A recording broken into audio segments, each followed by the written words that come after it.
Salut, bon après-midi à tous.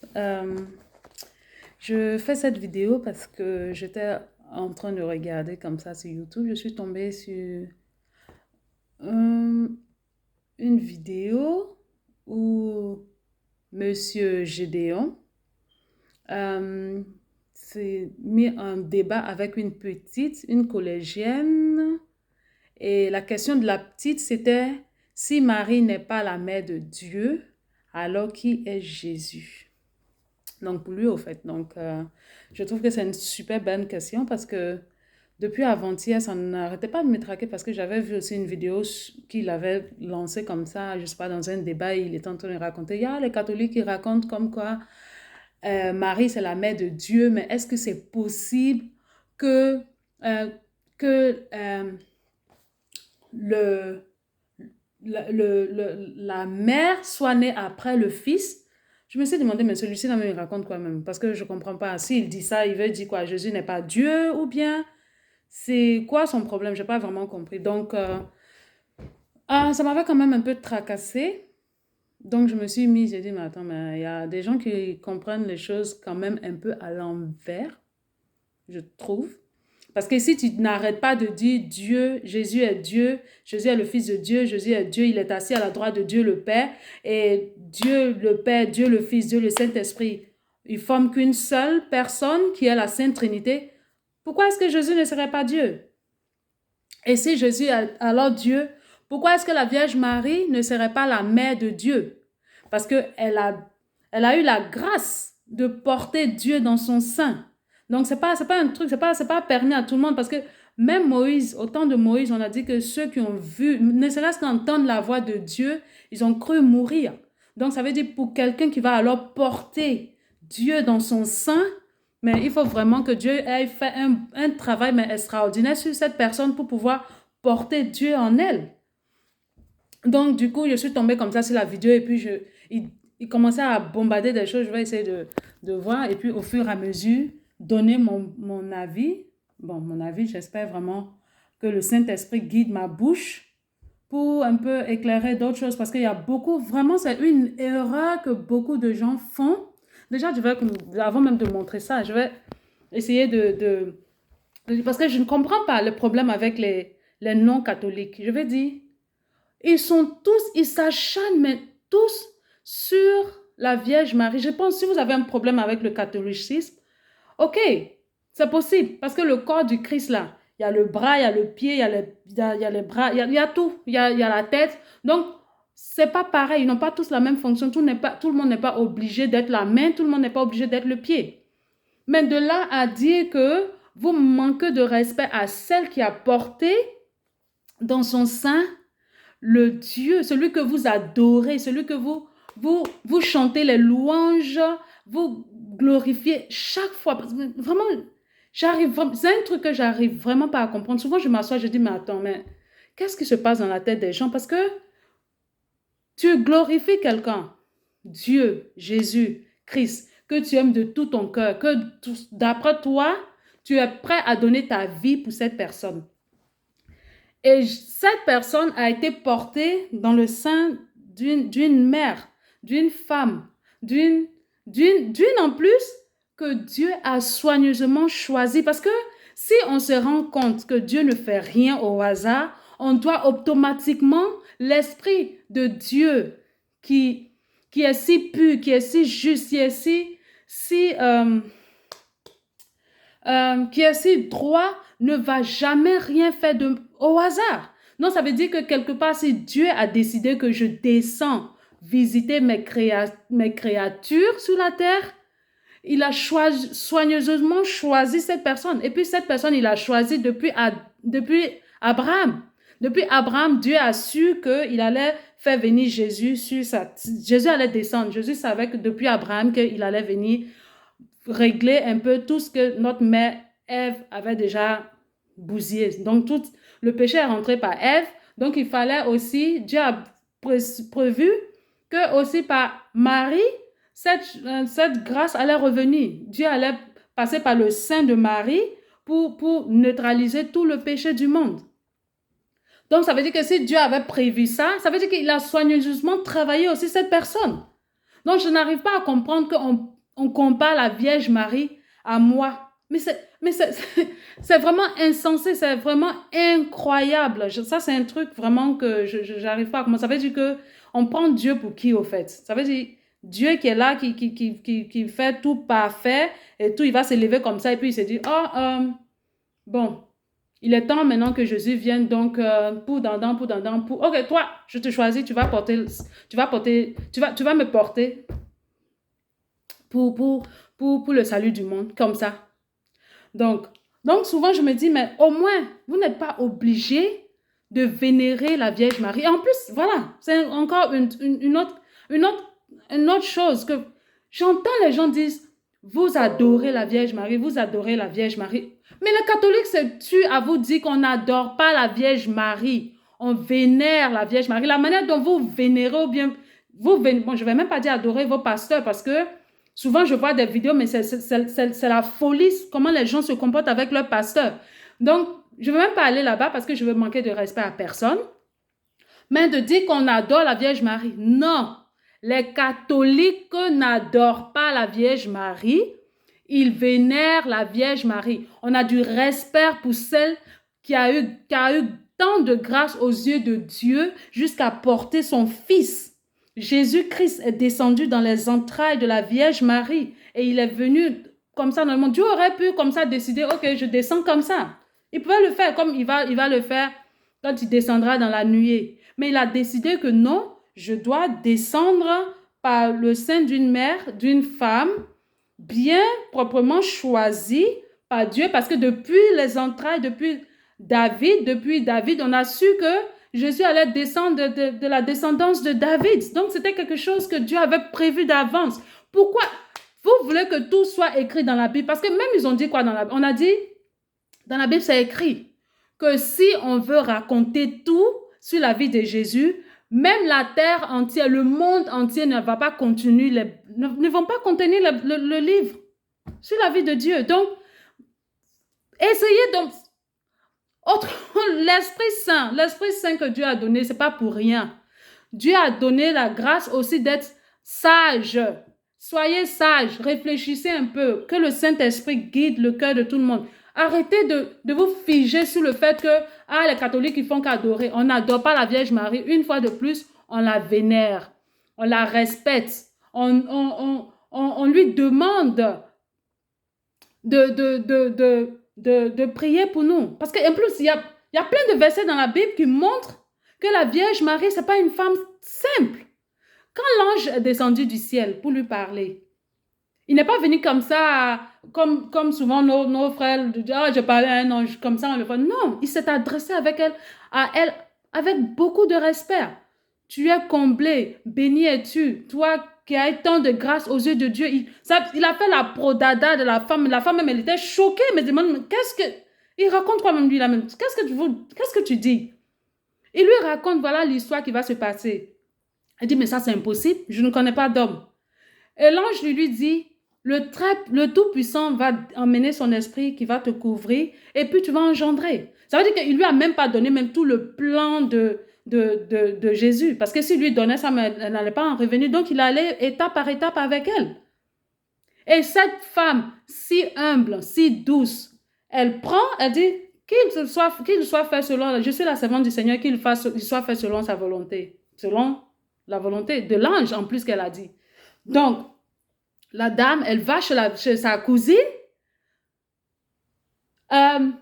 qui est plus âgée qu'elle, pour commencer.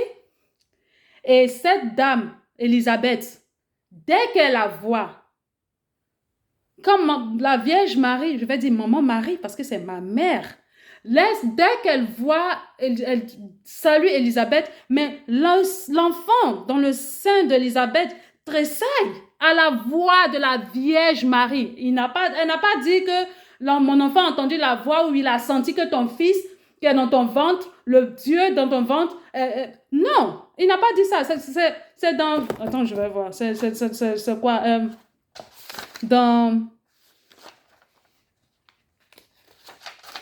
Mais vraiment, c'est vraiment pas possible. Hein? Oh là là là là là là. cette Bible-là. Hein.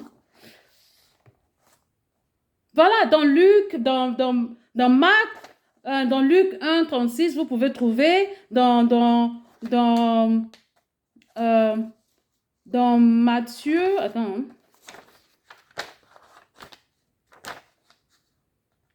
Dans Matthieu 27, vous pouvez trouver, oh non, ça je me trompe. Dans Luc 1, 36, vous pouvez voir, ou même Matthieu, il y a plein de versets qui montrent la rencontre de la Vierge Marie avec Jésus. Dès qu'elle entend, Élisabeth lui dit, dès que j'ai entendu ta voix, l'enfant a tressailli dans mon cœur, dans mon ventre. Il a tressailli dans l'allégresse. Et on dit que le Saint-Esprit est descendu sur Élisabeth. Ça veut dire que si Marie était une femme, comme vous dites là, le Saint-Esprit va descendre jusqu'à elle, qu'elle va même ouvrir sa bouche, malgré son âge. Et en ce moment, on sait à quel point le droit d'aînesse est tellement important à leur génération. Elle se met là en genoux et elle dit à la Vierge Marie, bénie es-tu, bénie est-elle, et béni est le fruit qu'elle porte. Mais sérieux, quand vous levez et puis en plus, hein, celle qui a dit à la Vierge Marie, bénie es-tu, et béni est le fruit de tes entrailles. Elle aussi, c'est la mère d'un prophète. Ça veut dire qu'elle sait aussi qui est dans son ventre. Le prophète, celui qu'on dit qu'il est venu après, celui dont Élie était, l'esprit d'Élie était sur lui. Donc, ça veut dire que ce n'est pas de n'importe qui, c'est pas une n'importe qui aussi, la mère Élisabeth. Maintenant, c'est elle s'est mise en genoux pour vénérer. Une fois de plus, ne confondez pas les choses. Vénérer et puis adorer là, ça fait deux choses. On adore Dieu, on adore Jésus et son Esprit Saint. Donc, la Sainte Trinité, on adore. Le reste, on vénère, on demande, priez pour nous, s'il vous plaît. Voilà. Et puis le respect qu'on a aussi pour, voilà, ça, c'est ça.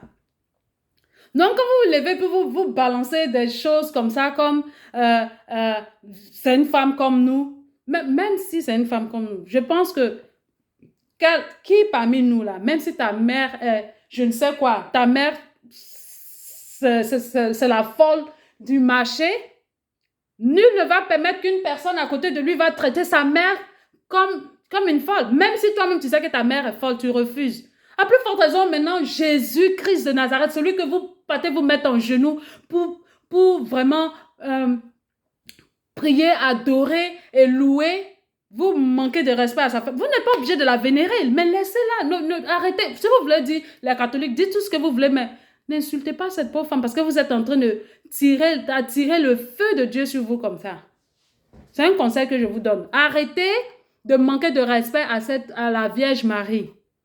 Vous n'êtes pas obligé de lui demander son aide et vous n'êtes pas obligé de l'insulter. Ok, maintenant, je m'arrête un instant. Je vais montrer la vidéo dont je parle. Donc, voilà. Le titre se trouve ici. Et puis, je vais essayer de répondre au fur Monsieur Gédéon. Voilà. Attends, je vais voir ici. Sinon, un humain ne peut pas convaincre son semblable. Voilà. Tu as été créé par Dieu, tu as son image. Si tu lui appartiens, bien sûr, c'est lui seul qui peut te convaincre. Sinon, moi, je suis un vaniteux. Je ne peux pas te convaincre. Donc là, c'est le titre de la vidéo. Je ne vais pas trop laisser couler parce que ça prend quand même un bon bout de temps, ça 25 minutes. Je vais juste essayer de passer et puis répondre comme je peux et comme je comprends. Et selon l'esprit, ce que l'esprit m'accorde la grâce de répondre. Qui nous empêche un peu de te comprendre. Si tu peux bien formuler ta question, sinon, si je dis que tu es une femme, hein, quelqu'un me demande qui tu vois, je dis que c'est une femme qui est là. Il me demande mais pourquoi tu dis que c'est femme? C'est parce que elle est de sexe féminin. Mais Jésus-Christ est Dieu parce que c'est ce que la Bible a dit. Colossiens 15.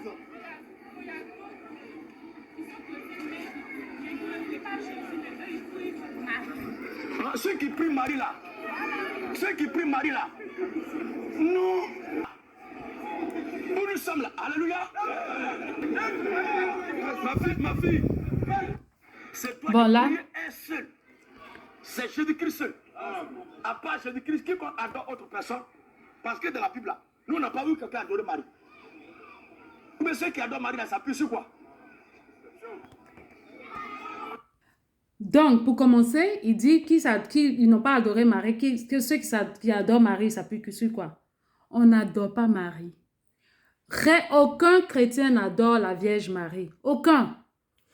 Tous les chrétiens, vraiment chrétiens catholiques, je veux dire les catholiques qui adorent la Vierge Marie, ça, j'en sais pas, mais je sais que la Vierge Marie, nous la vénérons. Nous la vénérons et il y a eu beaucoup de raisons pourquoi. Et puis, je vais en venir avec les raisons pourquoi l'Église catholique a décidé et a trouvé bon que c'est une grâce pour chacun de nous de demander son intercession auprès de son Fils, Jésus-Christ. Parce qu'il y a des passages dans la Bible qui a montré que, voilà, à cause de ces passages-là, c'est vraiment agréable et c'est bénéfique pour nous de le faire. Donc, voilà. Donc, je considère juste pour souligner qu'on n'adore pas la Vierge Marie, on vénère la Vierge Marie. Donc, je continue. Après, je vais donner les réponses sur ces questions. Et ça pue sur quoi? Pardon? Tu ne sais pas. C'est pourquoi il faut leur demander. De la façon dont tu m'as demandé là. Il faut leur demander. Vous qui priez Marie là, vous appuyez sur quoi? Il dit quoi? Ils ne t'ont pas convaincu. Colossiens dit quoi? Colossiens 1,15. Oui. Jésus-Christ Jésus-Christ est l'image du Dieu invisible. Tu entends ça?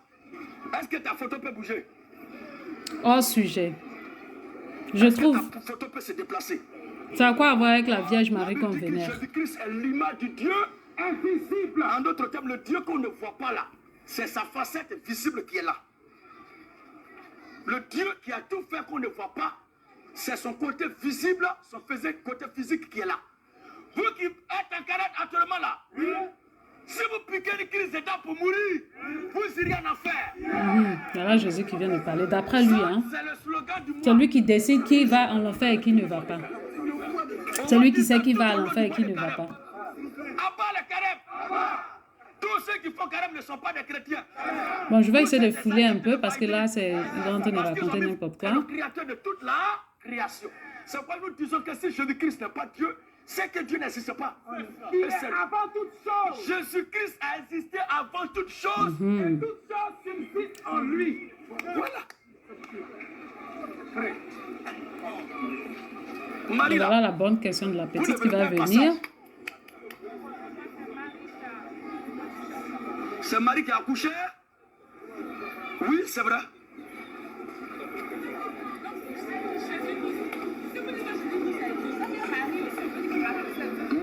Merci ma fille. Tu as posé une question Je- catholiquement intelligente. Oui, c'est une question catholiquement intelligente. Mais publiquement, on va te montrer l'autre côté qui a échappé aux Romains. Regarde ça.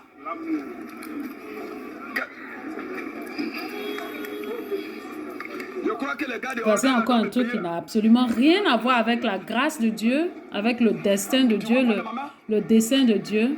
De l'eau. Vraiment. Est-ce que l'eau est dans un vide? Ça dans quoi? Dans une bouteille. Dans un...